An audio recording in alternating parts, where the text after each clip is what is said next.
So guys, prituin lang natin yung patatas at carrots natin. Yung patatas at carrots namin dito guys, maliliit lang siya kaya ganyan yung hiwa. So yun guys, we're back. Samahan niyo ulit ako, magluluto ako ng menudo for dinner. Maggisa na tayo, maglalagay tayo ng bawang. Gisahin natin yung bawang and then yung sibuyas. Alright.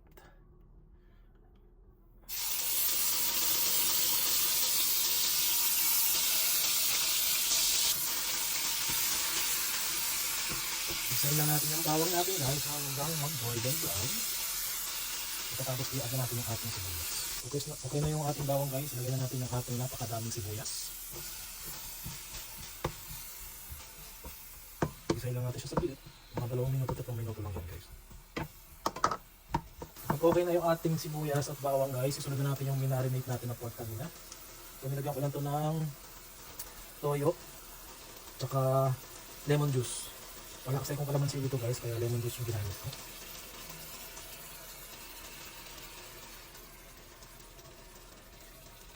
Okay.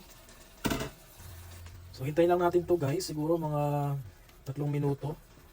Tapos mag-add na tayo ng tomatoes.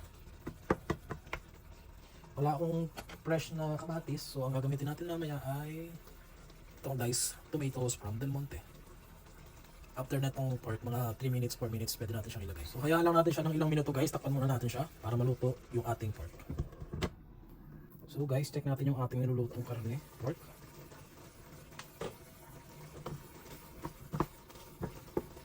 So pwede na to, maglagay na tayo ng tomatoes na nasa kanan. Dahil wala tayong fresh tomatoes ngayong araw, so itong gagamitin ko. So ilagay na natin siya guys.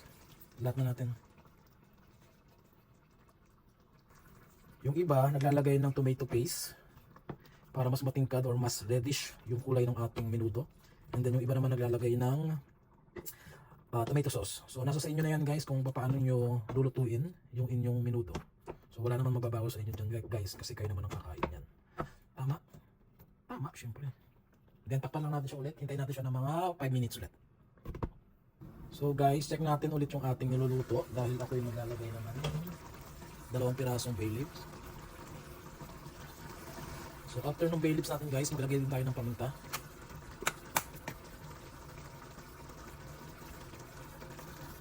After ng ating paminta guys, maglagay tayo ng konting salt.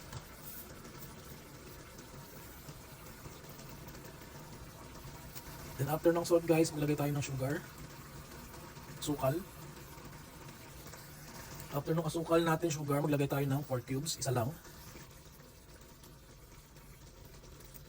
Guys, pwede kayo maglagay ng liver spread ha, kung gusto nyo, kung meron kayo. Pero gaya ng sabi ko guys, dito mahirap maghanap ng mga ganong ingredients. Wala tayong liver spread sa market. Asian market naman last time, wala akong nakita. Okay. After ng ating 4 cubes, maglalagay ako ng sweet relish pickles. Guys, nasa sa inyo na kung maglalagay kayo nito or hindi. Kung wala naman, di okay lang. Ako kasi meron nito, so maglalagay lang ako ng konti.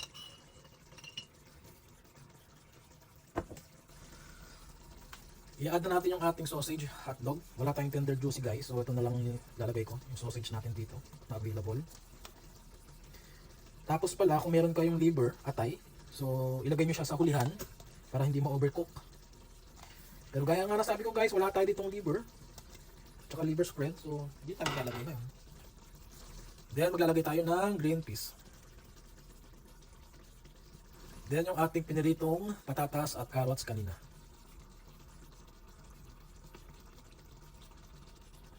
Tapos yung panghuli guys, yung ating bell pepper. So green lang to. Kung meron kayong red and yellow, much better, mas magandang kulay. So malapit na to guys. Tatakpan ko lang to ng mga 3 minuto hanggang 5 minuto, then okay na to guys. We're ready to go, ready to eat dinner. So it's dinner time na ngayon, nasa 7 PM. So okay, takpan na natin. Yan na siya guys, check na natin for the final looks. Tips lang guys, kung mayroon kayong cheese dyan, pwede nyo siyang lagyan sa hulihan. Trust me, mas masarap yung inyong menudo kung mayroong cheese. Pero dahil nga wala tayong cheese, hindi okay na yan. So, we're done. We're going to eat dinner. But before that, I will give you all guys a closer final looks of our menudo.